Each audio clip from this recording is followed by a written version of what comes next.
Because बहुत बार ऐसा होता है कि हम इतने सारे स्टॉक्स को चार्ट पे एनालाइज नहीं कर सकते हैं.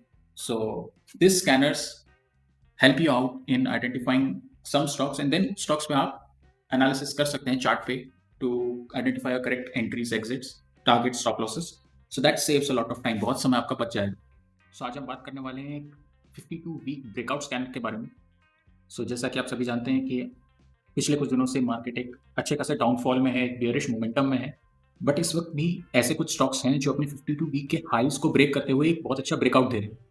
सो इस स्कैनर की हेल्प से हम उन स्टॉक्स को आइडेंटिफाई कर सकते हैं. अगर एक बेयरिश मार्केट के अंदर हमें ब्रेकआउट देने वाले स्टॉक्स मिल रहे हैं, that means they are stronger. And जैसे ही मार्केट में करेक्शन आएगा, वापस से मार्केट बुलिश मोमेंटम पकड़ेगा या कंसोलिडेट करेगा, एट द सेम टाइम यही स्टॉक्स अपने 52 वीक्स हाई बनाएंगे. So it's a good time to start observing these stocks. इनको अपनी वॉच लिस्ट में आप रख सकते हैं, टेक्निकल एनालिसिस कर सकते हैं, एंड करेक्ट एंट्रीज आने पे आप उन पे पोजीशंस ले सकते हैं, स्टॉप लॉसेस डिफाइन कर सकते हैं, टारगेट्स डिफाइन कर सकते हैं. So let's see. इस स्कैनर में बहुत सारी कंडीशंस हैं. एक एक करके मैं आपको सभी कंडीशंस बता देता हूं. सो पहली कंडीशन ये है कि जो भी लेटेस्ट क्लोज है that should be greater than number 50. So basically it is trying to avoid all the penny stocks. वो स्टॉक्स जिनमें ऑपरेटर्स अपना गेम प्ले कर सकते हैं, उन स्टॉक्स को ये अवॉइड कर रहा है, which is a good thing. Second, EMA 5 should be greater than EMA 26. EMA 13 should be greater than EMA 26. At the same time, EMA 5 should be greater than EMA 13. EMA 5, 13 and 26 इन तीनों exponential moving averages को भी ये scanner अपनी conditions में incorporate कर रहा है. EMA 5 EMA 13 से ऊपर रहेगा एंड EMA 13 EMA 26 से ऊपर रहेगा. नेक्स्ट, लेटेस्ट कैंडल का जो क्लोज है that should be greater than 1 day पहले की जो कैंडल है उसका close multiplied by 1.03. So let us say this is the latest candle, this is the previous day candle, this is the 2 days previous candle. So अगर इस candle का मैं 0.98 लेता हूं, सो लेट अस से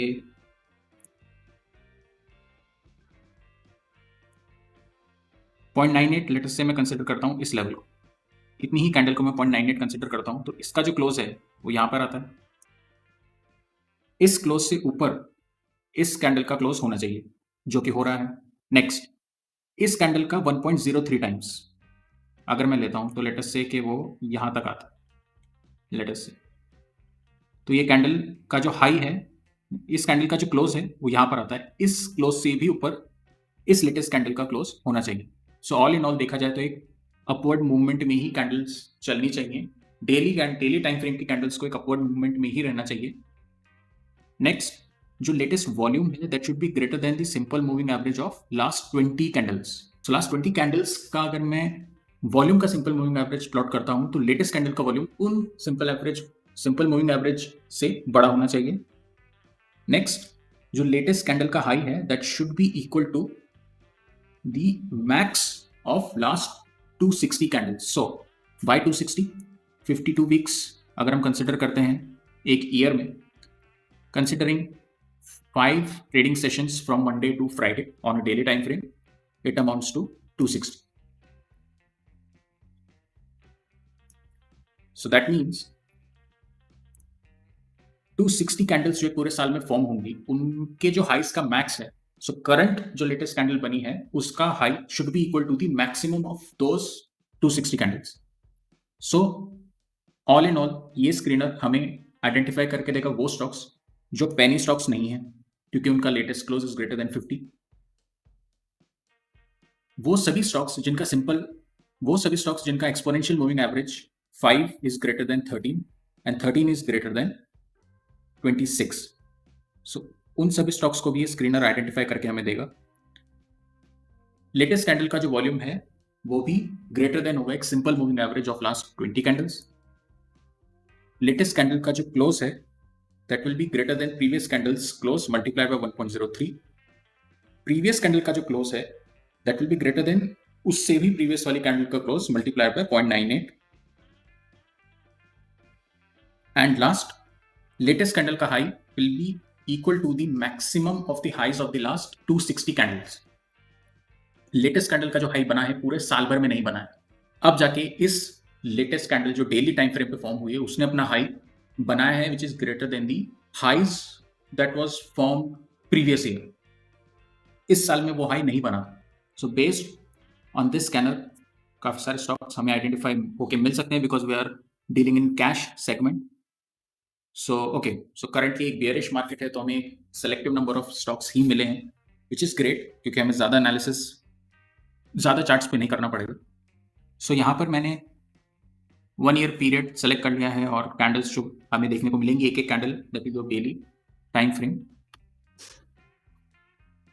सो डेफिनेटली अगर ये जो लास्ट कैंडल थी that was formed in January, okay, so वहाँ से लेकर देखा जाए तो लेटेस्ट कैंडल का जो हाई था that is definitely above the last years highs. एक अपवर्ड मूवमेंट में है कैंडल, RSI इज अबव 60, एक डोजी फॉर्म हुआ है इस स्टॉक में currently, so we can go ahead and buy this stock when this doji breaks on the upside. If it breaks on the downside, we'll avoid buying this stock. Again, volume भी अच्छा है, so that signifies कि यहाँ पर buying अच्छी खासी हुई है, एक मूवमेंट अच्छा खासा हुआ है। सिंपल मूविंग एवरेज अगर हम लास्ट 20 कैंडल्स का देखते हैं तो उससे obviously it is much greater.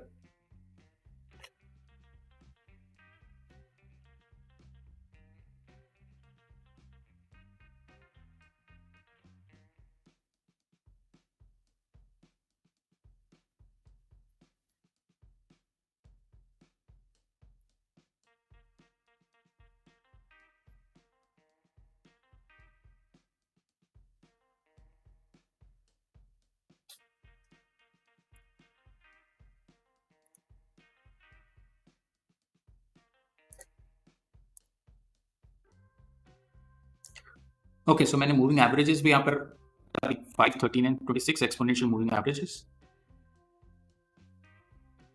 Crossover हमें यहाँ पर देखने को मिला था। अभी रिसेंट में भी हमें क्रॉसओवर देखने को मिला है, डाउनवर्ड मूवमेंट के बाद 26 मूविंग एवरेज पे एक सपोर्ट लिया कैंडल ने एंड अपवर्ड मूवमेंट हमें देखने को मिला है। Again, this screener will identify you the stocks, but you have to do your own technical analysis to identify correct entry, exit positions, target, stop losses. Okay, so next is your Bombay Super Hybrid Seeds Limited. Upper circuit पर upper circuit लग रहा है stock में. Servotech Power Systems, again upper circuits in this stock as well. Okay, so this has given a breakout from this high. And यहाँ पर एक hanging man pattern बनाया है। सो अगर यहाँ का ब्रेकआउट हमें मिलता है तो you can go ahead and buy. अगर यहाँ से इस कैंडल का लो ब्रेक हो जाता है तो हैंगिंग मैन पैटर्न कंफर्म हो जाएगा and then there will no buying opportunities in this stock if ये लो ब्रेक होता है recent candle. So this is how you can identify 52 week breakout stocks. इस स्कैनर का लिंक मैं आपको video के डिस्क्रिप्शन में प्रोवाइड करा दूंगा। We have already discussed lots of screeners such as bullish indices scanner, bearish trend scanner on hourly time frame. We have bullish trend scanner hourly time frame, bearish trend scanner on daily time frame, bullish trend scanner on a daily time frame. We also saw long-term breakout scanners. We have also seen 15-minute stock breakout scanners. इन सभी scanners के link भी मैं आपको description box में provide करा दूंगा। You can go ahead and check out those scanners. उन्हें अपनी डैशबोर्ड पे आप लगा सकते हैं। यू कैन यूज दो scanners to identify stocks and और भी आपको स्कैनर्स इसी तरीके के चाहिए तो प्लीज हमें सजेशंस दीजिए in the comment section down below, so we can bring to you more of these scanners to simplify identifying stocks. Because बहुत बार ऐसा होता है कि हम इतने सारे स्टॉक्स को चार्ट पे एनालाइज नहीं कर सकते हैं। So this scanners help you out in identifying some stocks and then stocks पे आप एनालिसिस कर सकते हैं चार्ट पे to identify your correct entries, exits, targets, stop losses. So that saves a lot of time. बहुत समय आपका बच जाएगा. So if you like this video, share it with your friends, share it with your family, and for more such content, subscribe to our channel. Thank you.